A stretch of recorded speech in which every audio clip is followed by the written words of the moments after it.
आसाम में सैलाब से तकरीबन 2 लाख से जायद अफराद मुतासर हुए हैं। 20 अजला में 650 से जायद गांव सैलाब की जद में है। कछार और खोजाली में सैलाब से सबसे ज्यादा तबाही हुई है।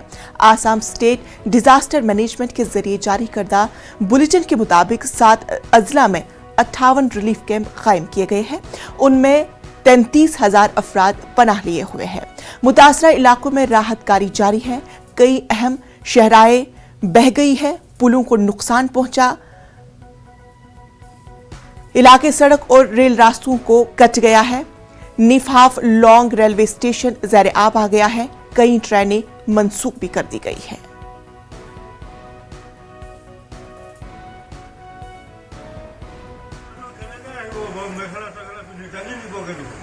এই গাড়ীখনো নাহে যে নাওখনো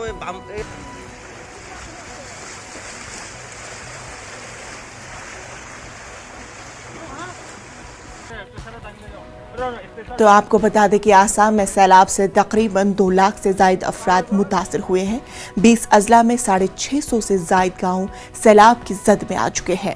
कछार और होजाला में सैलाब से आपको बता दें कि खुजाली में सैलाब से सबसे ज्यादा तबाही हुई है। आसाम स्टेट डिजास्टर मैनेजमेंट के जरिए जारी करदा बुलेटिन के मुताबिक 7 अजला में 58 रिलीफ कैंप कायम किए गए हैं। इनमें 33,000 अफराद पनाह लिए हुए हैं। मुतासरा इलाकों में राहत कार्य हनूज जारी है। कई अहम शहराएं बह गई हैं, पुलों को नुकसान भी पहुंचा है। हाफलॉन्ग का इलाका सड़क और रेल रास्तों से कट गया है। निवहाफ लॉन्ग रेलवे स्टेशन ज़ेर आब आ गया है। कई ट्रेनें भी मंसूख कर दी गई है।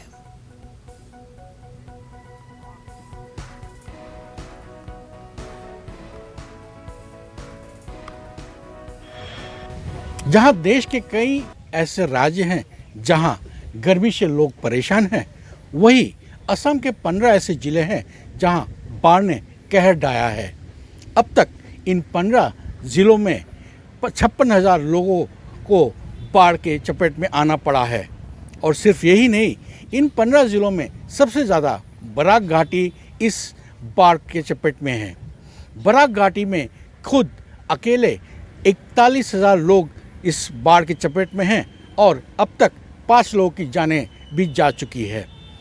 सिर्फ यही नहीं, अब लोग शरणार्थी शिविरों में भी रहने के लिए मजबूर हो रहे हैं और पानी का कम होना कहीं नज़र नहीं आ रहा है। जहाँ तक नज़रें जाती हैं वही पानी ही पानी है। लोग शायद इसी इंतज़ार में हैं कि कब सूरज खिले और उन्हें राहत की सांस मिले। सिलचर से मैं Anuruddh Laskar, news in Assam, north east.